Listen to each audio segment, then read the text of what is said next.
sold everything I owned, hawked the house, paid all the bills in advance, and when we jumped on the plane to go to Europe with $140 in my pocket. Maybe sometimes, you know, you need that bit of pressure to actually appreciate, hey, that is my chance, I gotta work hard on it, you know. Sometimes I think, like, if you look at cycling, kids get it sometimes too early, too easy.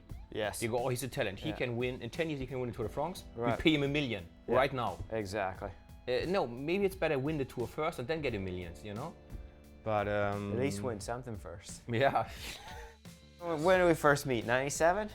I think that probably was, yes, You were looking for a job in Europe. I had one already with Francis Dejour. I remember you sitting on the bench with me in the sunshine just afterwards, handing me your 3-page resume. Yeah.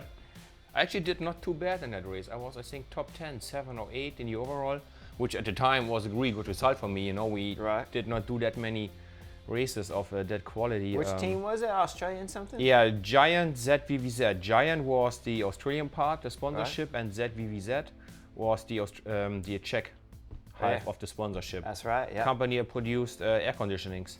I remember giving the contract to Mark Matteo. Saying, this guy's a good rider. Mark asked me, he's a friend of yours? I said, well, I don't know if he's a friend. I just met him at the races, but he's got good results. He's riding hard. We should probably pick him up. You remember any internet back in the day? No. I had my first mobile phone like the year when I signed my first contract. And like, whoa, that's a big investment. Mobile phone, whoa, that's high tech. But you know, you travel all over the world, so you would like to be available for, you know, your wife, your family, parents. But yeah, at the time you would write a fax. If you want to like write something, you write a fax, go to reception, send a fax. Francis Dejour, we did everything by fax. Yeah. I was sitting at home, you hear the phone ring, you go pick the phone up, you hear the little fax dial tone. All of a sudden you put the phone back down and hit start, and outprints on the cheapest paper imaginable, outprints a fax with everybody's schedule. And that's how you knew what race you were going to, what time you had to be at the airport, who was picking you up, who wasn't picking you up. Now it all comes to your phone, which we show up at the hotel, we got iPod to keep us company, DVDs to keep us company, Skype so you can call back.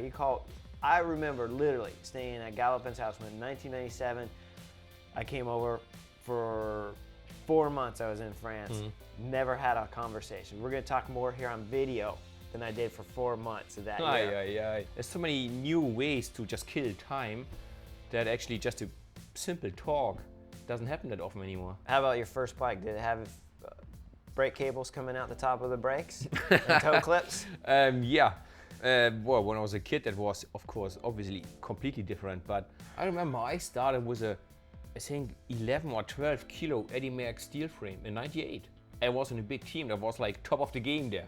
12 kilo Eddie Merckx steel frame, indestructible, strong frame. First bike for me, Schwinn Sprint. Oh yeah? Parents, when I was 13 years old, my mom bought me a Schwinn World, which was one level better than the Schwinn Sprint, but I didn't like the color, so I traded it for a red Schwinn Sprint. Didn't know I was downgrading at the time. I didn't know the difference. They all looked the same to me. So downgraded and got the bike when I was 13 for my birthday and rode that thing forever. I thought it was the best. But yeah, same when the thing, cable 50 coming, pounds. Cable came out of the top. It didn't even come with toe clips. It just came with flat steel pedals, and then later you had to buy the toe clip. One pair of shorts, one pair of cycling shorts, and a t-shirt. That's how I got around town in some high tops in toe clips. That was my training, to and from the beach, growing up in San Diego. From East Germany, so it was a little more structure there. You know, people just told you what to do and how to train, how long, and what to do. They prepared, or they offered you a bike. Yeah, this is we're talking about when the wall's still up too. That's what fans. Absolutely. Yeah, the fans don't understand. We're talking the wall's up. There's no internet. There's no cycling helmets.